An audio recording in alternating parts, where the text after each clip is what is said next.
What'd you do with your week? I mean, how'd you approach having a week to kind of regroup, retrench, whatever? Yeah, you look at a lot of things, right? You're reevaluating kind of what you've done the beginning part of the year. You're trying to make sure guys are in the right roles, and you're giving them the best opportunity going forward. And it's always good to reset and kind of get back to basics. And I think our guys needed a break, and coaches needed a break. It's good, obviously, coming off 2 losses. It's good to just kind of hit the reset button and have time to be able to do all that. So I think the kids approached it the right way. You know, we wanted them to be fresh and just come back and attack this last 4 weeks, and you know, you make it what you want to make it. You know, you throw it all in, and I'm excited about how we approach the time off. With the true freshmen, with Keanu and Leo playing, I know Leo's missed a few games, but how have you assessed their progression from the season opener against South Florida, to now?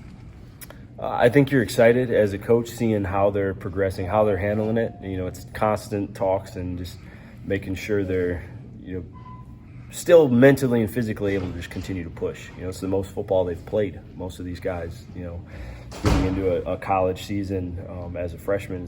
They're still playing, and the guys they're talking to back home are done, or they're getting to the end of the playoffs and stuff like that. So you just mentally and physically got to push them to continue to go, and make sure that you're not putting too much on them, but putting them in positions to have success.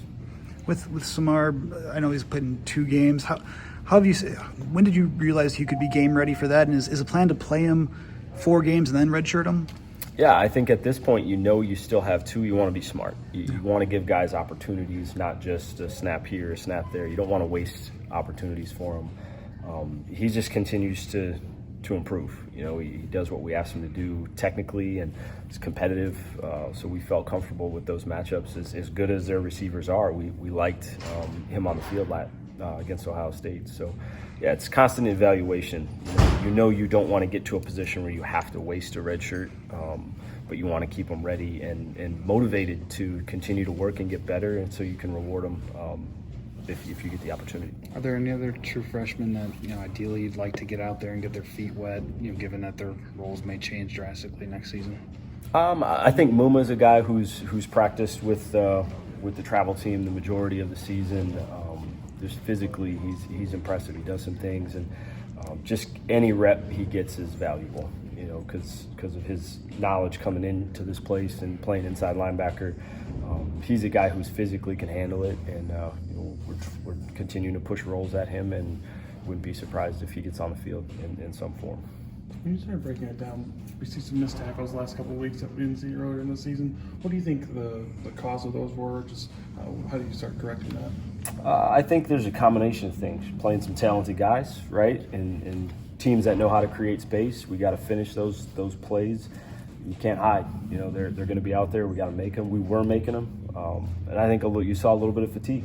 I think you got guys that are tired, that aren't completely focused. We got to push past that.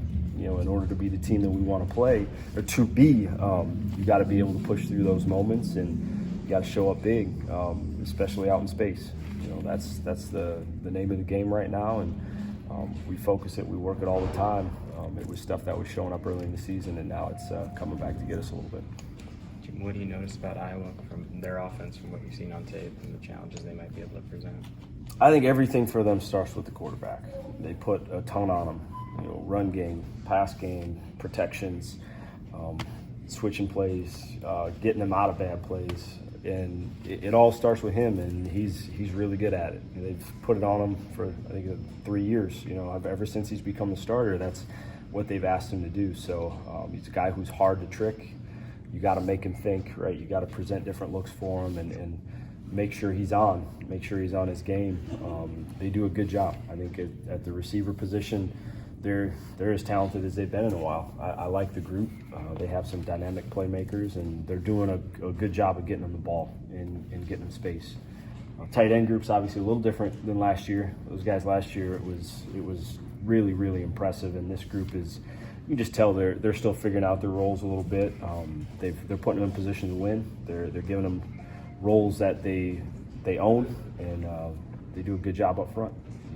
It's not a whole lot of cheap plays. You know, it's hard. You have to earn a TFL. You have to earn a sack, right? You have to earn a hit on the quarterback against this group. So it's not like some teams you play where you know you can create some confusion and steal some plays from them. You got to earn it every rep against these guys.